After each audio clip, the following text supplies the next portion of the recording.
Hey everybody, just want to remind you to support Project YM and your favorite YouTube channel, The Popish Plot, and save yourself 10% off your favorite Catholic Balm Co. products by shopping at Catholic Balm Co. That is CatholicBalm.co, and using the code PLOT2021 at your checkout to get that 10% off. Now on with the show. So, question number 5. When do Catholics... Church bells. When do... that's where the S in parentheses come from. When do Catholic church bells ring? On the hour, and sometimes half hour. But I think they mean in the Mass. So as far as actual church bells, they ring on the schedule for which the church has, that particular parish has ascribed for it, usually, at the very least, on the hours. There's also a tradition of they will ring at 6 a.m., noon, and 6 p.m. for the Angelus. Yes. At one church I went to, they rang for the Michigan State game. They ring for what's important. But as far as in the church, in the Mass, in the Mass, depending on how traditional your church is, there'll be 4 times. The first one being at the start when the priest enters the church. Well, you probably still see it in daily Mass quite often. You know, the priest will ring a bell and everyone stands up. It's the bells calling everybody to worship. Yep. Like Pavlov's dog, that's when we stand up. Yep. Then during the Eucharistic prayer, just before I can't remember what the word is. Yeah. But just before the priest gets to the part where he goes on about, the actual portion of the prayer that comes directly from the Last Supper. So, visually, it's when the priest transfers from having his hands out like this in the orans position to putting his hands over what he's consecrating. Some priests are really good at that. Like, all right, ring the bells now. Ring the bells now. And the altar server is like, oh, geez, sorry.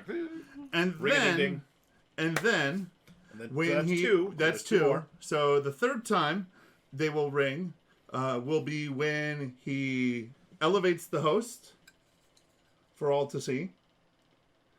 And usually they'll ring 3 times for that. So ring, ring, ring. We do like 3 times. Or as I like to tell the new altar servers, like the TARDIS with the brakes on. They don't get it, but I enjoy that. And that's what's important. And then finally, the fourth set of bells ringing is when he lifts when he raises up the chalice. Yes, and the reason why the bells ring all at these times is having a mic system, although churches were microphone.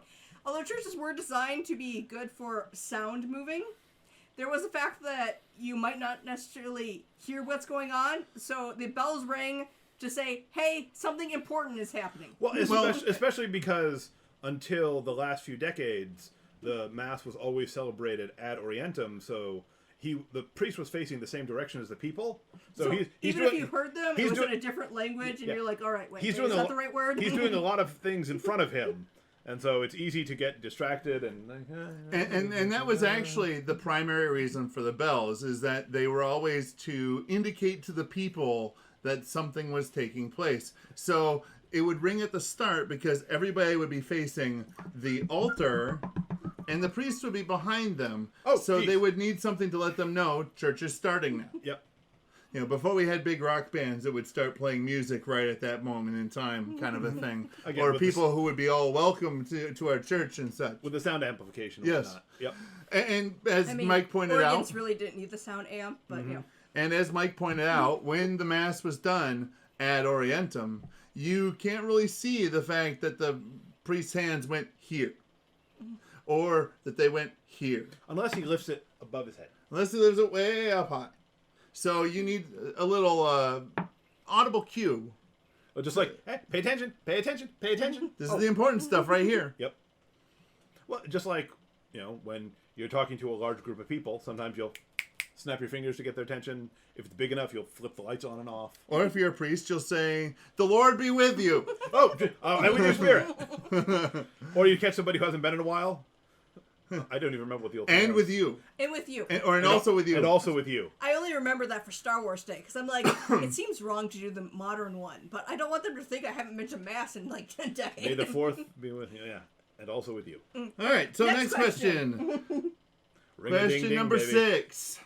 When do Catholic babies get baptized? Normally when they're babies. That was easy. Realistically, as soon as is feasible after the birth. Some people like to put it off to have a bigger celebration. But if you ask a priest, they're going to tell you, don't wait. Sometimes in the case of preemies or babies with difficulty, they will be baptized within minutes of being born. I was baptized about 2.5 months after I was born, kind of just 'cause.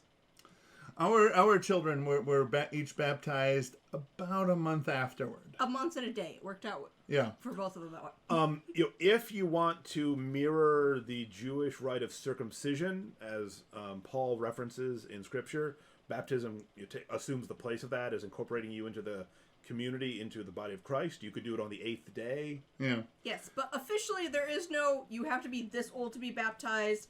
And as far as, like, I believe the Catechism says, essentially in a timely manner, which is then left up to the family, because in ye olden days it was quite common for months that the baby wouldn't be let out because they could get sick and die easily. So they waited a bit while, unless it was they were sick, and then they called the priest right then. But nowadays, I got out of the hospital and I took the kid out to the restaurant because I wasn't going to make dinner. Boom! I just got out of the hospital. I'm not cooking. But most responsible priests, if you were to ask them honestly, when do they think you should get it done, their response would be as soon as it is reasonably convenient. Because much like in our previous episode when we asked why do Catholics baptize children, it's because this is an important part of their development as Christians, their entrance into the body and family of Christ. And, well, why would you withhold that from them any longer than you had to? I've heard a great, not really story, but I've heard of a great tradition of a man who has a fairly large family. They baptize the kids pretty quick, but until they're baptized, he calls them by a different pagan name. He won't call them by their Christian name until they're baptized. Because they're not actually. Yeah. All right. No, I would call every baby until they're baptized Stormageddon. I once heard somebody say when I think it wasn't necessarily a priest, but I think it was relayed from something a priest had said. Somebody was saying that they wanted to hold off on having the baptism until everybody who was important in the child's life could be there. And the priest basically responded, if the child is important in their life, they'll show up. Boom. So have it when you have it. That's one way to tell who among your family and friends is really your friend. Exactly. Throw the baptism out there whenever, and those who can't make it, well, either they've got a really good reason why they can't make it, or... And you know your family and friends, so you'll be able to tell. All right. I think we have more questions. One last question. Number 7. When do Catholics priests wear pink? When do Catholic priests wear pink? Not often enough. If it's Father Bob, never. That's fair. We do have priest vestments that are pink for visiting priests. You know this. I know this. I think Father Bob knows this. I just think he refuses. I feel he knows this. Yeah. Although you might like that his funeral ones are both black and white, so it's both traditional and new. Nice. You will get some varying opinions on this answer. You're allowed to wear purple at funerals. Although I've never seen that. As some priests will argue that they never wear pink. I never wear pink. I only wear rose. And then you go and translate what rose means from Latin to English, and the answer is pink. So the answer is twice a year on the 3rd Sunday of Advent and the 4th Sunday of Lent. So it's Gaudete Sunday in Advent and Laetare Sunday in Lent. Really, it's only twice a year. This is why we did our Pretty in Pink video, because we have so few opportunities that we really want to make the most of it when it comes around. Because like I said, they don't wear pink often enough. Mm-hmm. Yes, but it does fit because when the priest wears pink, it gives us joy. And that's the point of those Sundays. It's so the whole point of the pink. So much joy. No, but come on. Lots of people like to dress liturgically, and those are really fun days to dress liturgically. Yeah. So many people go whole hog on the easy one of Pentecost. I mean... A lot of people do Pentecost.